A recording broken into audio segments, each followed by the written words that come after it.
So the Chiefs just freed up cap space to cover the recent trade of DeAndre Hopkins, but it leaves them with even more room than they started with pre-trade, and that leads some to believe that the Chiefs may not be done making moves after all. So in this video, I'll talk about that as well as dive into a preview of this AFC West matchup between the Chiefs and the Raiders. But first, how about those? Alright, first up, early this morning, the Chiefs actually restructured some of the contract of Jawaan Taylor by converting salary into a signing bonus. That helped create $5.3 million in cap space for the Chiefs, which was needed in order to take on DeAndre Hopkins' salary, as well as give them some breathing room for the rest of the season, and also maybe allow the Chiefs to make another move before the deadline. More on that in a moment, but basically this Jawaan Taylor restructure pushes $2.65 million of his salary to 2025 and 2026, freeing them up an extra $2.1 million on top of taking on the $3.2 million needed for D-Hop's salary. This actually takes the Chiefs from around $4 million they were at prior to trading for D-Hop and has them closer to the $6 million mark right now. Shout out to Chris Clark of Chiefs Corner for breaking that down, by the way. Follow him on Twitter. He is a great follow. But this leads some to believe another small move could be made before the trade deadline because they have more money to work with now than before D-Hop was traded. Pat McAfee said on his show the other day that the Chiefs might not be done. I've seen a couple others mention James Palmer alluding to something along the same lines. I would be surprised if that move was for another receiver, but I guess you can't rule that out completely. They could also be looking at maybe bringing a cornerback in now that Jalen Watson is injured. The D-line has an injury with Mike Danis Peck, but Omenihu is slated to return soonish, and I don't know how serious Mike Danis' pec injury even is. Then there's also the thought of bringing in more left tackle help, so they could be seeking out another potential trade before the deadline. But draft capital is pretty valuable to Veach and company to keep the roster cheap and young, so I don't know if a trade's going to happen, but what about a free agent acquisition? Arrowhead Live tweeted out a list of some still available free agents that could be valuable to the Chiefs. You can see them all here on the screen. I'm not going to go over everybody in particular, but obviously they are some of the top remaining guys still out there at the cornerback, left tackle, and wide receiver spots, which you can't rule out the Chiefs at least inquiring about based on injuries that have happened, and just one position group, left tackle, underperforming. Donovan Smith makes the most sense to me for left tackle, but I still have no idea why he wouldn't have been brought in weeks ago if the Chiefs really wanted him. It does take two to tango at the end of the day, so maybe he's not interested, at least for the price that the Chiefs are offering. Xavier Howard would honestly be a welcome sight, at least from an on-the-field performance, but he is dealing with some off-the-field, suspect, legal type of issues that KC may want to stay away from. Hunter Renfrow could be a fun wide receiver working out of the slot, and I'm still surprised as to why this guy is even a free agent at this point in the season anyway. But with all that being said, do you think the Chiefs could be making another move, whether it's a trade or via a free agent pickup? Let me know your thoughts on that in the comments down below and who you think it could be. And from here, I want to dive into this upcoming Sunday divisional matchup between the Chiefs and the Raiders. All right, look, the Chiefs travel to Vegas this weekend to take on the 2-5 Raiders. They are currently last in the AFC West, have lost 3 straight games, and their offense is absolutely putrid. Not every player, but as a whole, they are not playing well. Part of that reason is because Devontae Adams is now a Jet, and Jacoby Myers has missed multiple games with an ankle injury, though he might be playing this Sunday. Then they have a true quarterback problem. Gardner Minshew began the season as the starter, then lost his spot to Aiden O'Connell at the beginning of October. Well, Aiden O'Connell is now on injured reserve after fracturing his thumb and will miss 4 to 6 weeks. This happened early on during their loss to the Rams last Sunday, and so Minshew comes in and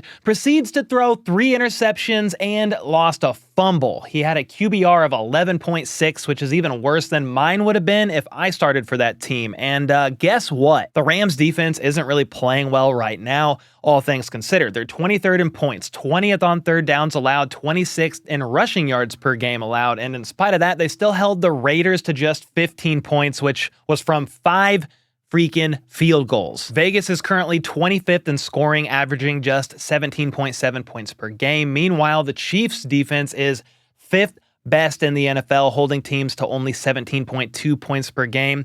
So yeah, you're going from the Rams defense to the Chiefs defense. Good freaking luck. Then here's a stat. Spags and company have now gone 27 straight games of not giving up more than 27 points to their opponents. So they haven't given up more than 27 points since Super Bowl 57 against the Eagles. That's why I struggle to see how the Raiders offense is really going to do much here against the Chiefs' elite defense. They might actually end up benching Gardner Minshew for a quarterback in Desmond Ridder that they just signed to the roster this week. The Raiders' offensive line is also one of the worst run-blocking units in the NFL. Meanwhile, the Chiefs' defense is allowing only 3.3 yards per carry to running backs. Alexander Mattison had nearly 100 rushing yards last week against the Rams, but I seriously doubt he comes anywhere close to that this week. Another thing to watch out for is, of course, Chris Jones, the CEO of Sack Nation himself, against this offensive line in Vegas. Their tackles are holding up well against opposing teams' edge rushers, but they struggle along the interior, i.e., Chris Jones and Turk Wharton should feast in this game. We do talk about Chris Jones a lot, and I think he will make an impact, especially with as many double teams as he draws. He's elite. We all know that, DT1 in the entire league, but Turk Wharton has the second highest win percentage on the team, only behind Chris Jones. Combine that with the fact that Spags has the 7th highest blitz rate in the league.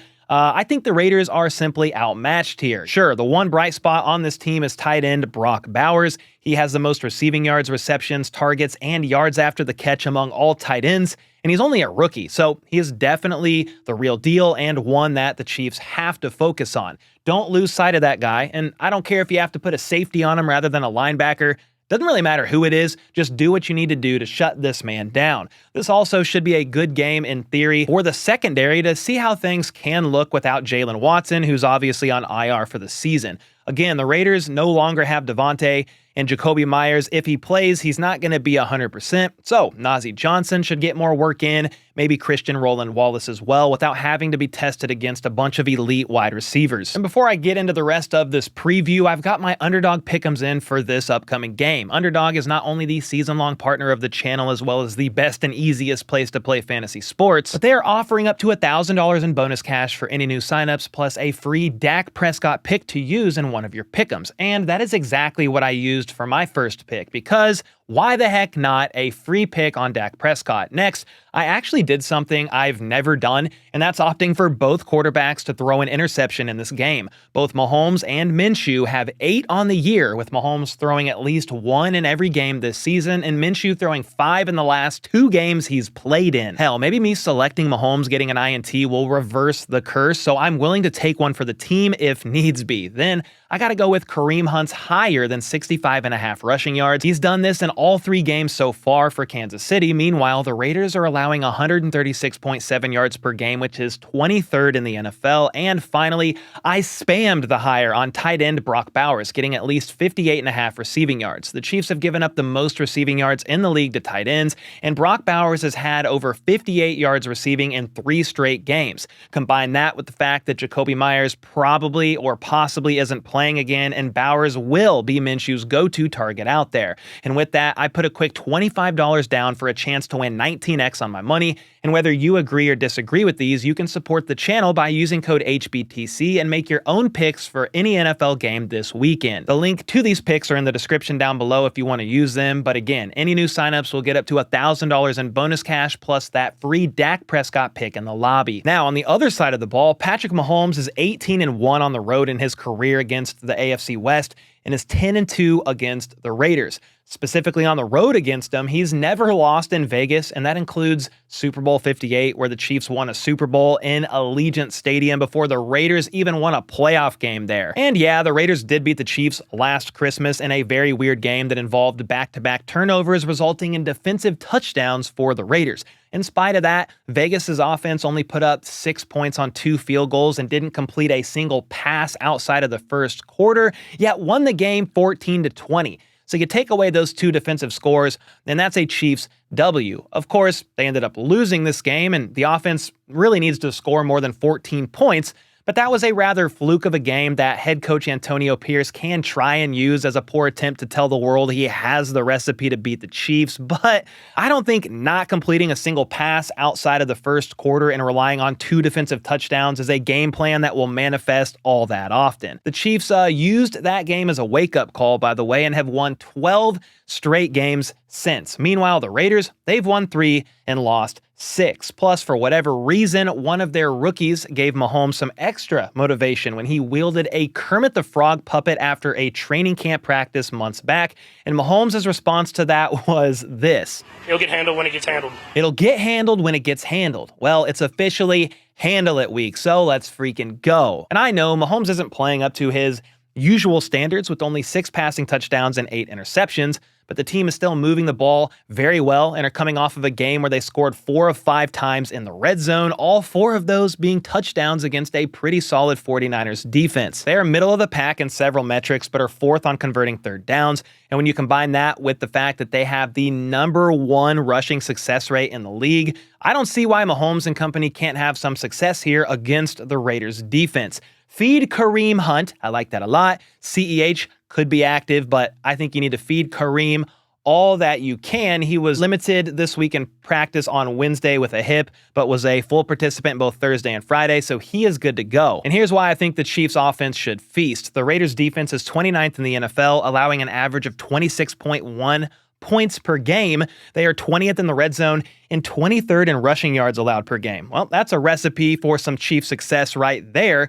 Now, the Raiders' passing defense is definitely better of the two between the run and the pass. They allowed just 180.1 passing yards per game, which is 8th in the league. Meanwhile, the Chiefs have continually had to adapt in the passing game after losing pass catcher after pass catcher to injuries. And yeah, they do have the newly added DeAndre Hopkins, who is gonna play in this game. Andy Reid spoke with the media today saying D-Hop has done a good job at practice. He's got experience and a high football IQ, which has helped him pick things up quickly as he studies the playbook and asks good questions. So yeah, all that helps, but I'm still not sure how much he will actually be out there with only 2 days of practice under his belt. Even if he plays limited snaps, I think Nuke will help on a couple key third downs and will definitely be a red zone target, since over 60% of his catches down inside the 20 since 2017 have been for touchdowns. Then wide receiver Juju Smith-Schuster will be out with the hamstring, as well as defensive end Mike Dana with the pec issue, which sucks, but FAU played a decent game in his stead last week. Anyway, with Juju out and Sky Moore now on IR,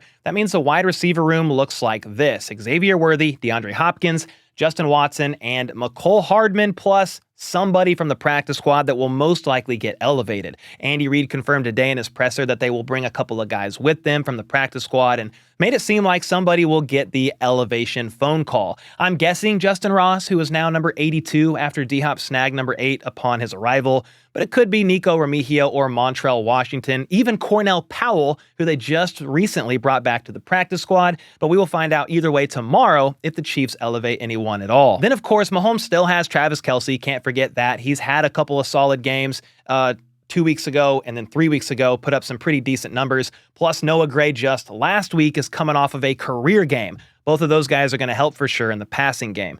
I just need to see the Chiefs' offensive tackles hold up in pass pro for Patrick Mahomes and give him some time. Jawaan Taylor had a pretty good game last week, helped greatly by the fact that he did not draw a flag. The left side is the more questionable side, but Wanya Morris has been doing a serviceable job so far. I expect him to hopefully keep progressing, and both Jawaan Taylor and Wanya Morris need to keep their eyes out for Max Crosby if he plays. Head coach Antonio Pierce made it seem like both Jacoby Myers and Max Crosby should play this Sunday. They did not participate during Thursday's practice, but Antonio Pierce said that was a rest day for them both.